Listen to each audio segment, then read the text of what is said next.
ਸਤਿ ਸ਼੍ਰੀ ਅਕਾਲ। ਨਿਊਜ਼ 18 ਪੰਜਾਬ ਹਰਿਆਣਾ ਦੇਖ ਰਹੇ ਸਾਰੇ ਦਰਸ਼ਕਾਂ ਦਾ ਸਵਾਗਤ ਹੈ ਤੇ ਮੈਂ ਤੁਹਾਡੇ ਨਾਲ ਗੁਰਜੋਤ ਸੰਧੂ ਤੇ ਮੇਰੇ ਸਹਿਯੋਗੀ ਗਗਨਦੀਪ ਚੌਹਾਨ। ਸ਼ੁਰੂਆਤ ਕਰਾਂਗੇ ਇੱਕ ਵੱਡੀ ਖਬਰ ਤੋਂ, ਸਲਾਹ ਤੋਂ, और फिर उसते जो हुण सलाह दी गई है उस बयान तो। बिल्कुल, गवर्नर्स ਨੂੰ ਲੈ ਕੇ ਸੁਪਰੀਮ ਕੋਰਟ ਦੀ ਟਿੱਪਣੀ ਤੋਂ ਬਾਅਦ ਸਿਆਸੀ ਘਮਸਾਨ ਛਿੜ ਗਿਆ ਹੈ। ਸੁਪਰੀਮ ਕੋਰਟ ਦੀ ਟਿੱਪਣੀ ਤੋਂ ਬਾਅਦ सबक लैंड, सुप्रीम कोर्ट की टिप्पणी तो सबक लैंड गवर्नर अपनी जिम्मेवारी निभाण, दखल ना दे। आम आदमी पार्टी का बयान आया, सियासी बयानबाजी तो गुरेज करन राजपाल।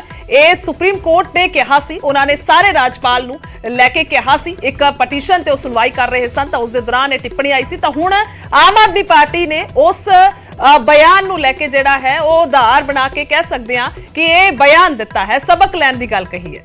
बिल्कुल, और ये जी टिप्पणी सी सुप्रीम कोर्ट की आई सी महाराष्ट्र के मामले में। महाराष्ट्र तो शिवसेना ने पटीशन दाखिल की सी और उस पटीशन की सुनवाई करदे सुप्रीम कोर्ट ने यह सलाह दी सी कि गवर्नर जिहड़े ने सियासत तो दूर रहन, सियासत तो बचन, सियासी मैदान विच ना आण। गवर्नर ये टिप्पणी की सी सुप्रीम कोर्ट ने। बिल्कुल, सियासत तो दूर रहने की नसीहत दी सी तां सियासी मैदान दे विच ना आउण राजपाल सुप्रीम कोर्ट ने कहा सी। सियासी बयानबाजी तो गुरेज करन राजपाल ने कहा सी। शिवसेना की पटीशन ते सुनवाई दौरान टिप्पणी की सी। भारत के चीफ जस्टिस DY चंद्रचूड़ के बेंच ने सुनवाई की सी और हुण आम आदमी पार्टी कह रही है कि राजपाल जिहड़े ने, गवर्नर जिहड़े ने बनवारी लाल पुरोहित नूं लैके उन्होंने कहा है कि उन्हां नूं इह सलाह लैनी चाहिए, इह सबक लेना चाहिए इस टिप्पणी तो। सो जस्टिस DY चंद्रचूड़ भारत के चीफ जस्टिस, उन्होंने सुनवाई की सी, उन्होंने बेंच ने सुनवाई की सी महाराष्ट्र की पटीशन के उत्ते, महाराष्ट्र तो शिवसेना की पटीशन के उत्ते। और महाराष्ट्र के नाल जुड़ा यह मसला सीगा जिस ते सुनवाई करदे सुप्रीम कोर्ट ने बीते दिन टिप्पणी की सी कि गवर्नर पॉलिटिक्स के विच ना आण, सियासत तो दूर रहने की सलाह दी सी ते उसे नूं आधार बना के सियासी बयानबाजी पंजाब दे विच हो रही है। तो बिल्कुल गल करी जावे तां राजपाल और CM दे विचकार जिहड़ा है वो बेहद टसल है। टसल जिहड़ी है वो काफी दिनों तो चल रही है तीन मसलियां नूं लैके। तां एक बार ग्राफिक दे जरिए नजर पाउने आ कि आखिरकार की मसला है। सुप्रीम सलाह है गवर्नर्स नूं, राजपालां नूं सुप्रीम कोर्ट दी सलाह है सियासी मैदान दे विच ना आउण राजपाल।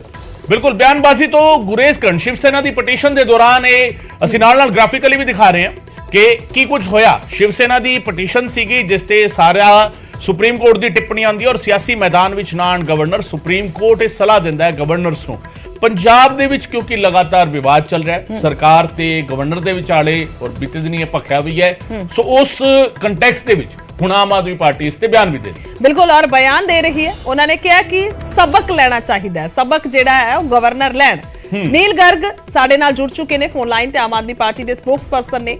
गर्ग साहब, किवें वेखदे हो तुसी हुण सुप्रीम कोर्ट ने जो टिप्पणी दी उस तो बाद आम आदमी पार्टी कह सकते हैं कि होर पलड़ा भारी हो गया कह लीए, क्योंकि जिस तरीके दे नाल चिट्ठियां दा दौर पिछले दिनों चलिया, खास तौर पर जो राजपाल बयान देंदे ने तां फिर CM दा भी उस लहजे दे विच जवाब जांदा है। देखो मैडम, जो सुप्रीम कोर्ट की टिप्पणी है बहुत ज़्यादा महत्वपूर्ण टिप्पणी अपने आप के असी लगातार यह कहते रहे हैं कि जोड़े गवर्नर हाउस ने उन्होंने BJP ने अपनी सत्ता का या राजनीति का केंद्र बना लिया, क्योंकि जिथे वो सीधे तौर पर सत्ता च नहीं आते तो उत्थे गवर्नर के थ्रू राजनीति करते हैं। हुण जी सुप्रीम कोर्ट की ताज़ा टिप्पणी हैगी है, भावें वो महाराष्ट्र को लैके हैगी है, पर इस तो सबक जोड़े हर एक गवर्नर जिथे जिथे विरोधी तरह दी सरकारां ने उन्होंने तो सीखना चाहिए। क्योंकि असी भी लगातार यह कहते रहे हैं कि पंजाब दे विच एक चुनी हुई सरकार ने जिसनूं बहुत वड्डा मैंडेट पंजाब दे लोकां ने दिता है कि वो पंजाब दे लोकां दी भावनावां दे मुताबिक काम भी कर रही हैगी है। पर कई बार सीधे जां असिधे रूप दे विच जिस तरीके नाल गवर्नर साहब डे टू डे काम दे विच दखल अंदाजी दिंदे ने वो लोकतंत्र दी मर्यादा दे विच ठीक नहीं हैगा, क्योंकि गवर्नर दा अहुदा भी एक संविधानिक अहुदा, उहदी एक अपनी गरिमा हुंदी है। ठीक है, हुण तुसीं देखो इन्ने साल अपने मुल्क नूं आज़ाद होया हो गया, एक फैडरल स्ट्रक्चर दे विच असीं रहिंदे हैगे आ, दूसरे दे कंमां दे विच टंग अड़ा के जिहड़ा हैगा उस मर्यादा नूं नहीं तोड़ना चाहिए। गर्ग साहब, सुप्रीम कोर्ट की टिप्पणी जिहड़ी है, सुप्रीम कोर्ट गवर्नर नूं सलाह दे रहे कि सियासत विच ना आण। पंजाब दे विच जिहड़ा मसला है उसनूं थोड़ा जिहा असीं एक होर तरीके नाल भी देखते हैं कि गवर्नर डिटेल्स मंगते हैं सरकार तो, इन्फॉर्मेशन मंगते हैं और वो कहते हैं कि मेरे को राइट है, कॉन्स्टिट्यूशन का हवाला दे के वो कहते हैं कि मेरे को राइट है कि मैं डिटेल्स मंग सकता है और सरकार की ड्यूटी है कि उसनूं डिटेल्स देनी चाहिए है। इत्थे मसला डिटेल्स देण नूं लैके है या पॉलिटिक्स नूं लैके? ਨਹੀਂ ਦੇਖੇ ਇੱਥੇ ਮਸਲਾ ਮੈਂ ਤੁਹਾਨੂੰ ਫਿਰ ਕਹਿ ਰਿਹਾ, ਜਿਹੜੀ ਇੰਟੈਂਸ਼ਨ ਹੈਗੀ ਹੈ ਗਵਰਨਰ ਦੀ, ਇੱਕ ਡਿਟੇਲ ਮੰਗਣੀ ਉਹਨਾਂ ਦਾ ਹੱਕ ਹੈ, ਮੰਗ ਸਕਦੇ 167 ਦੇ ਤਹਿਤ, ਲੇਕਿਨ ਉਸੇ 163 ਵੀ ਇਹ ਕਹਿੰਦਾ, 167 ਦੇ ਵਿੱਚ ਵੀ ਇਹ ਦਰਜ ਹੈਗਾ ਕਿ ਜਿਹੜਾ ਗਵਰਨਰ ਹੈ ਉਹ ਕੈਬਨਿਟ ਦੀ ਭਾਵਨਾ ਤੇ ਇੱਛਾ ਦੇ ਮੁਤਾਬਕ ਕੰਮ ਕਰਦਾ ਹੈਗਾ। ਉਹ ਚਿੱਠੀ ਪੱਤਰ ਆਫੀਸ਼ੀਅਲ ਹੁੰਦੀ ਹੈ, ਚਿੱਠੀ ਪੱਤਰ ਆਉਂਦੀ ਜਾਂਦੀ ਰਹਿੰਦੀ ਹੈ, ਉਹਦੇ ਜਵਾਬ ਦਿੱਤੇ ਜਾਂਦੇ ਰਹਿੰਦੇ ਹੈਗੇ ਆ। ਤੁਹਾਨੂੰ ਯਾਦ ਕਰੋ, ਮਤਲਬ ਜਦੋਂ PAU ਦਾ ਇੱਕ ਉਹ ਲਗਾਉਣਾ ਸੀ ਵਾਈਸ ਚਾਂਸਲਰ, ਜਿਹੜਾ ਕਿ ਗਵਰਨਰ ਦੇ ਅਧਿਕਾਰ ਖੇਤਰ ਦੇ ਵਿੱਚ ਵੀ ਨਹੀਂ ਆਉਂਦਾ, ਹੁਣ ਤੱਕ ਦਾ ਸਾਰਾ ਇਤਿਹਾਸ ਵੀ ਇਹੀ ਰਿਹਾ। ਜੇ ਉੱਥੇ ਮਾਨ ਸਾਹਿਬ ਨੇ ਵਾਈਸ ਚਾਂਸਲਰ ਦੀ ਨਿਯੁਕਤੀ ਕੀਤੀ, ਉਹਦੇ ਵਿੱਚ ਅਨਨੈਸੈਸਰਲੀ ਟੰਗ ਅੜਾਈ, ਤੁਸੀਂ ਬਹੁਤ ਸਾਰੇ ਇਸ ਤਰ੍ਹਾਂ ਦੇ ਇਨਸੀਡੈਂਟਸ ਦੇਖੋਗੇ। ਹੁਣ ਤੁਸੀਂ ਦੇਖੋ ਜਿਹੜਾ ਤਾਜ਼ਾ ਤਰੀਨ ਜਿਹੜਾ ਪ੍ਰਿੰਸੀਪਲਾਂ ਦੀ ਸਿਲੈਕਸ਼ਨ ਨੂੰ ਲੈ ਕੇ ਸੀ, ਬਕਾਇਦਾ ਵੈਬਸਾਈਟ ਦੇ ਉੱਤੇ ਸਾਰੀ ਇਨਫੋਰਮੇਸ਼ਨ ਹੈਗੀ ਹੈ, ਬਕਾਇਦਾ ਕਾਲ ਕੀਤੀਆਂ ਗਈਆਂ, ਮੈਰਿਟ ਦੇ ਆਧਾਰ ਦੇ ਉੱਤੇ ਸਿਲੈਕਸ਼ਨ ਹੋਈ। ਪੰਜਾਬ ਦਾ ਬੱਚਾ ਇਹ ਜਾਣਦਾ ਹੈਗਾ, ਗਵਰਨਰ ਤੇ ਫਿਰ ਇੱਕ ਸੰਵਿਧਾਨਕ ਅਹੁਦੇ ਤੇ ਬੈਠਾ ਹੈਗਾ, ਉਹਨੂੰ ਵੀ ਇਸ ਚੀਜ਼ ਦਾ ਪਤਾ ਹੋਣਾ ਚਾਹੀਦਾ ਹੈਗਾ। ਚਲੋ ਡਿਟੇਲ ਮੰਗਣੀ ਵੀ ਸੀ, ਤੁਸੀਂ ਮੰਗ ਲਓ, ਉਹਦੀ ਚਿੱਠੀ ਲੀਕ ਕਰਨ ਦੀ ਕੀ ਜ਼ਰੂਰਤ ਹੈਗੀ ਹੈ ਮੀਡੀਆ ਦੇ ਵਿੱਚ? ਜਦੋਂ ਚਿੱਠੀ ਮੀਡੀਆ ਦੇ ਵਿੱਚ ਤੁਸੀਂ ਲੈ ਕੇ ਜਾਂਦੇ ਹੋ ਤਾਂ ਉਹ ਸਿੱਧੇ ਤੌਰ ਤੇ ਜਿਹੜਾ ਹੈ ਰਾਜਨੀਤੀ ਹੀ ਹੈ। ਠੀਕ ਹੈ, ਬਣੇ ਰਹੋ ਸਾਡੇ ਨਾਲ ਨੀਲ ਜੀ। ਹਰਜੀਤ ਗਰੇਵਾਲ ਦੂਸਰੇ ਪਾਸੇ ਜੁੜ ਗਏ ਨੇ ਫੋਨ ਲਾਈਨ ਤੇ, ਬੀਜੇਪੀ ਆਗੂ ਨੇ। ਗਰੇਵਾਲ ਸਾਹਿਬ, ਕਿਵੇਂ ਦੇਖ ਰਹੇ ਹੋ? ਆਮ ਆਦਮੀ ਪਾਰਟੀ ਕਹਿ ਰਹੀ ਹੈ ਕਿ ਹੁਣ ਜੋ ਅਸੀਂ ਲਗਾਤਾਰ ਕਹਿ ਰਹੇ ਸੀ, ਤਾਂ ਹੁਣ ਤਾਂ ਸਰਵੋੱਚ ਅਦਾਲਤ ਨੇ ਵੀ ਕਹਿ ਦਿੱਤਾ ਹੈ ਕਿ ਰਾਜਪਾਲ ਪੋਲਿਟਿਕਸ ਤੋਂ ਦੂਰ ਰਹਿਣ। ਉਹਨਾਂ ਦਾ ਕਹਿਣਾ ਹੈ ਕਿ ਸਿਰਫ ਡਿਟੇਲ ਮੰਗਣਾ, ਅਸੀਂ ਪੋਲਿਟਿਕਸ ਨਹੀਂ ਕਹਿ ਰਹੇ, ਹੋਰ ਬਹੁਤ ਸਾਰੇ ਮਾਮਲੇ ਅਸੀਂ ਦੇਖੀਏ ਪਿਛਲੇ ਦਿਨਾਂ ਦੇ ਵਿੱਚ, ਤਾਂ ਹੁਣ ਤਾਂ ਸਬਕ ਲੈ ਲੈਣਾ ਚਾਹੀਦਾ ਰਾਜਪਾਲ ਨੂੰ। ਗੱਲ ਇਹ ਹੈ ਕਿ ਪਹਿਲੀ ਗੱਲ ਤਾਂ ਇਹ ਮਾਨਯੋਗ ਸੁਪਰੀਮ ਕੋਰਟ ਦੀ ਕੋਈ ਵੀ ਟਿੱਪਣੀ ਹੈ ਉਹਦਾ ਸਨਮਾਨ ਹੋਣਾ ਚਾਹੀਦਾ, ਸਤਿਕਾਰ ਹੋਣਾ ਚਾਹੀਦਾ। ਪਰ ਜਿਹੜਾ ਉਹਨਾਂ ਨੇ ਮਾਨਯੋਗ ਅਦਾਲਤ ਨੇ ਇਹ ਨਹੀਂ ਕਿਹਾ ਕਿ ਤੁਸੀਂ ਜਾਣਕਾਰੀ ਨਾ ਮੰਗੋ, ਜਾਂ ਸੰਵਿਧਾਨਕ ਪ੍ਰਮੁੱਖ ਹੋਣ ਦੇ ਨਾਤੇ ਸੰਵਿਧਾਨ ਸੰਮਤ ਗੱਲ ਨਾ ਹੋਵੇ ਉਸ ਨੂੰ ਤੁਸੀਂ ਰੋਕ ਟੋਕ ਨਾ ਕਰੋ, ਇਹ ਨਹੀਂ ਕਿਹਾ ਉਹਨਾਂ ਨੇ। ਉਹ ਤਾਂ ਕਰਨਾ ਗਵਰਨਰ ਦਾ ਅਧਿਕਾਰ ਹੈ। ਤੇ ਜੇ ਉਹਨਾਂ ਨੇ ਜਾਣਕਾਰੀ ਮੰਗ ਲਈ ਕਿ ਪ੍ਰਿੰਸੀਪਲ ਦਾ ਸਿਲੈਕਸ਼ਨ ਦਾ ਪ੍ਰੋਸੀਜਰ ਕੀ ਸੀ, ਉਹ ਦੇਣ 'ਚ ਕੀ ਹੈ, ਕਿਸੇ ਵੀ ਅਫਸਰ ਨੇ ਦੱਸਣਾ ਹੁੰਦਾ, ਦੱਸ ਸਕਦੇ ਆ। ਤੇ ਇਹ ਕਹਿੰਦੇ ਆ ਕਿ ਗਵਰਨਰ ਸਾਹਿਬ ਜਿਹੜੇ ਚਿੱਠੀ ਲੀਕ ਕਰਦੇ ਆ। ਜੇ ਗਵਰਨਰ ਸਾਹਿਬ ਨੇ ਚਿੱਠੀ ਲੀਕ ਕੀਤੀ ਤਾਂ ਸਾਡੇ ਮਾਨਯੋਗ ਮੁੱਖ ਮੰਤਰੀ ਜੀ ਨੇ ਮੀਡੀਆ ਦੇ ਮਾਧਿਅਮ ਨਾਲ ਹੀ ਜਵਾਬ ਦਿੱਤਾ। ਉਹਨਾਂ ਨੇ ਕਿਹਾ ਮੈਂ ਆਹੀ ਮੇਰਾ ਜਵਾਬ ਆ ਤੁਹਾਨੂੰ। ਤੇ ਇਹ ਕੋਈ ਤਰੀਕਾ ਹੈਗਾ?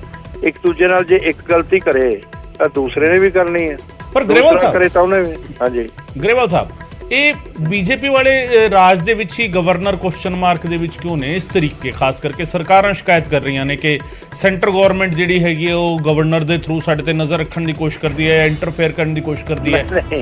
ਗਵਰਨਰ ਦੇ ਥਰੂ ਕਿਸ ਤਰ੍ਹਾਂ ਨਜ਼ਰ ਰੱਖ ਸਕਦੇ ਆ ਜੀ? ਜਿਹੜੀ ਟਿੱਪਣੀ ਆਈ ਹੈ ਉਹ ਤਾਂ ਸਰ ਇਹੀ ਹੈ ਮਹਾਰਾਸ਼ਟਰ ਵਾਲੇ ਕੇਸ ਵਿੱਚ। ਇੱਕ ਮਿੰਟ ਮੈਂ ਜਿਹੜੀ ਗੱਲ ਕਹਿਣਾ ਕਿ ਇਹਦੇ ਚ ਬੀਜੇਪੀ ਦਾ ਕੀ ਲੈਣਾ ਦੇਣਾ? ਜੇ ਗਵਰਨਰ ਨੇ ਜਾਣਕਾਰੀ ਮੰਗੀ ਆ ਪ੍ਰਿੰਸੀਪਲ ਦੀ ਸਿਲੈਕਸ਼ਨ ਦਾ ਕੀ ਤੁਹਾਡਾ ਤਰੀਕਾ ਹੈਗਾ, ਤੇ ਉਹ ਦੇ ਦੇਣੀ ਚਾਹੀਦੀ ਆ। ਉਹਦੇ ਚ ਕੀ ਆ? ਉਹਦੇ ਚ ਕੋਈ ਇੰਟਰਫੇਰੈਂਸ ਆ?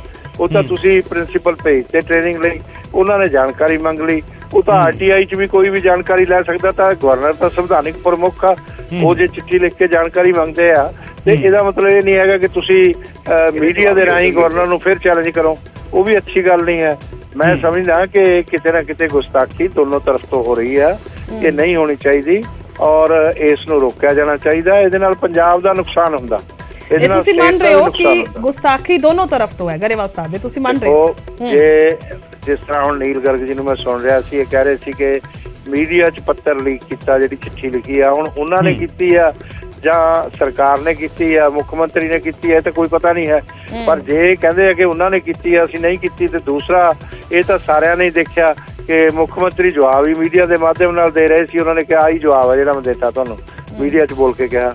ਤਾਂ ਉਹ ਤਾਂ ਬਹੁਤ ਹੀ ਗਲਤ ਆ। ਉਹ ਤਾਂ ਅਪਮਾਨ ਹੈ ਇੱਕ ਤਰ੍ਹਾਂ ਨਾਲ ਸੰਵਿਧਾਨਕ ਜ਼ਿੰਮੇਵਾਰੀ ਤੇ ਬੈਠੇ ਵਿਅਕਤੀ ਦਾ। ਇਹ ਨਹੀਂ ਹੋਣਾ ਚਾਹੀਦਾ, ਇਹਨੂੰ ਰੋਕਿਆ ਜਾਣਾ ਚਾਹੀਦਾ। ਠੀਕ ਹੈ, ਲਾਸਟ ਰਿਐਕਸ਼ਨ ਲੈ ਲੈਂਦੇ। ਗਰਗ ਸਾਹਿਬ ਲਗਾਤਾਰ ਜੁੜੇ ਨੇ। ਗਰਗ ਸਾਹਿਬ ਉਹ ਕਹਿ ਰਹੇ ਨੇ ਕਿ ਦੋਨਾਂ ਤਰਫ ਤੋਂ ਹੋ ਸਕਦਾ ਗਲਤੀ ਹੈ, ਲਹਿਜ਼ਾ ਗਲਤ ਹੈ, ਬੇਸਿਕਲੀ ਜਿਹੜਾ ਮੈਸੇਜ ਜਾਂਦਾ ਲੋਕਾਂ ਤੱਕ ਉਹ ਗਲਤ ਜਾਂਦਾ ਜੇ ਇਸ ਤਰੀਕੇ ਦੇ ਨਾਲ ਇਹ ਠੰਡੀ ਵਾਰ ਕਹਿ ਲਈਏ ਜਾਂ ਤਲਖੀ ਕਹਿ ਲਈਏ। ਦੇਖੋ ਮੈਡਮ, ਅਸੀਂ ਤੇ ਪਹਿਲਾਂ ਹੀ ਕਹਿ ਰਹੇ ਹਾਂ ਕਿ ਜਿਹੜਾ ਫੈਡਰਲ ਸਟਰਕਚਰ ਦੇ ਤਹਿਤ ਸਾਡਾ ਮੁਲਕ ਚੱਲਦਾ, ਹਰ ਇੱਕ ਦੀਆਂ ਆਪਣੀਆਂ ਸੰਵਿਧਾਨਕ ਸ਼ਕਤੀਆਂ ਹੈਗੀਆਂ ਨੇ, ਠੀਕ ਹੈ ਨਾ, ਚੁਣੀ ਹੋਈ ਸਰਕਾਰ ਦੀਆਂ ਆਪਣੀਆਂ ਨੇ, ਗਵਰਨਰ ਦੀਆਂ ਆਪਣੀਆਂ ਨੇ। ਜਦੋਂ ਸਿਆਸਤ ਦੀ ਗੱਲ ਹੁੰਦੀ ਨਾ, ਸਿਆਸਤ ਕਿਵੇਂ ਹੁੰਦੀ ਹੈ? ਹੁਣ ਤੁਸੀਂ ਦੇਖੋ, ਜਦੋਂ 36 ਜਿਹੜੇ ਪ੍ਰਿੰਸੀਪਲ ਬਾਹਰ ਟ੍ਰੇਨਿੰਗ ਲਈ ਭੇਜੇ, ਤੇ ਉਹ ਨੈਚੁਰਲੀ ਅਸੀਂ ਸਿੱਖਿਆ ਦੇ ਵਿੱਚ ਸੁਧਾਰ ਕਰਕੇ ਦੁਨੀਆ ਦੇ ਹਾਣੀ ਬਣਾਉਣੇ ਚਾਹੁੰਦੇ। ਲੋਕਾਂ ਦੇ ਵਿੱਚ ਵੀ ਸਾਡਾ ਜਿਹੜਾ ਹੈ ਕਿ ਪੂਰੀ ਦੁਨੀਆ ਦੇ ਵਿੱਚ ਇਮੇਜ ਗਈ ਕਿ ਹਾਂ, ਪੰਜਾਬ ਦੇ ਜਿਹੜੇ ਹੁਣ ਟੀਚਰ ਨੇ ਉਹ ਵਰਲਡ ਕਲਾਸ ਟ੍ਰੇਨਿੰਗ ਲੈ ਕੇ ਵਰਲਡ ਕਲਾਸ ਐਜੂਕੇਸ਼ਨ ਜਿਹੜੇ ਹੈਗੇ ਆ ਉਹ ਬੱਚਿਆਂ ਨੂੰ ਦੇਣਗੇ। ਇਹਦੇ ਨਾਲ ਇੱਕ ਪੰਜਾਬ ਦੀ ਇਮੇਜ ਬਿਲਡਿੰਗ ਸੀ।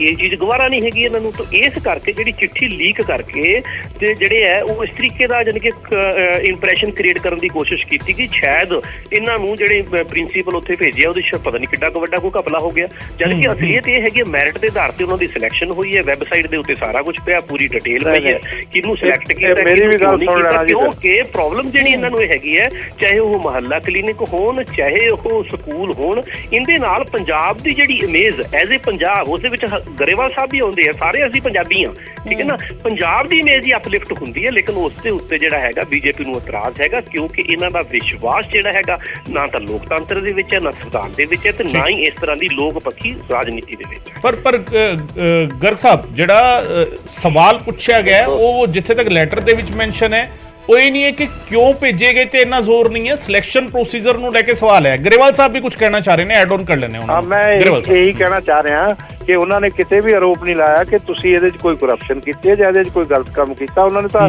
ਜਾਣਕਾਰੀ ਮੰਗੀ ਹੈ। ਜਾਣਕਾਰੀ ਮੰਗਣਾ ਗਵਰਨਰ ਦਾ ਅਧਿਕਾਰ ਆ, ਉਹ ਦੇ ਦੇਣੀ ਚਾਹੀਦੀ ਆ। ਉਹਦੇ 'ਚ ਇੱਕ ਦੂਜੇ ਨਾਲ ਮੀਡੀਆ ਜਾ ਕੇ ਬੋਲਣਾ, ਜਵਾਬ ਦੇਣੇ, ਉਹ ਵੀ ਤਰੀਕਾ ਠੀਕ ਨਹੀਂ ਹੈ। ਤਾਂ ਜਿਹੜੀਆਂ ਗੱਲਾਂ ਨੇ ਉਹਨਾਂ ਨੂੰ ਮਤਲਬ ਰੋਕਿਆ ਜਾਣਾ ਚਾਹੀਦਾ, ਆਪਣੇ ਲੈਵਲ ਤੇ ਰੋਕਿਆ ਜਾਣਾ। ਠੀਕ, ਬਹੁਤ ਬਹੁਤ ਸ਼ੁਕਰੀਆ, ਬਹੁਤ ਬਹੁਤ ਸ਼ੁਕਰੀਆ ਗਰਗ ਸਾਹਿਬ, ਤੁਹਾਡਾ ਵੀ ਬਹੁਤ ਬਹੁਤ ਸ਼ੁਕਰੀਆ। ਹਰਜੀਤ ਗਰੇਵਾਲ ਸਾਹਿਬ, ਤੁਹਾਡਾ ਵੀ ਬਹੁਤ ਬਹੁਤ ਸ਼ੁਕਰੀਆ ਸਾਡੇ ਨਾਲ ਗੱਲਬਾਤ ਕਰਨ ਦੇ ਲਈ।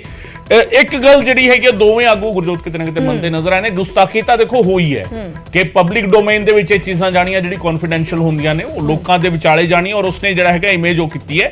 ਸੋ ਕਿਤੇ ਨਾ ਕਿਤੇ ਦੋਵਾਂ ਨੂੰ ਗੁਰੇਜ਼ ਕਰਨਾ ਚਾਹੀਦਾ ਸੀਗਾ, ਗਵਰਨਰ ਨੂੰ ਵੀ ਗੁਰੇਜ਼ ਕਰਨਾ ਚਾਹੀਦਾ ਸੀਗਾ, ਔਰ ਸੀਐਮ ਨੂੰ ਵੀ ਇਸ ਤਰੀਕੇ ਪਬਲਿਕਲੀ ਜਵਾਬ ਦੇਣ ਤੋਂ ਗੁਰੇਜ਼ ਕਰਨਾ ਚਾਹੀਦਾ ਸੀ, ਜਿਹੜੀ ਹਰਜੀਤ ਗਰੇਵਾਲ ਗੱਲ ਕਹਿ ਰਹੇ ਸੀ।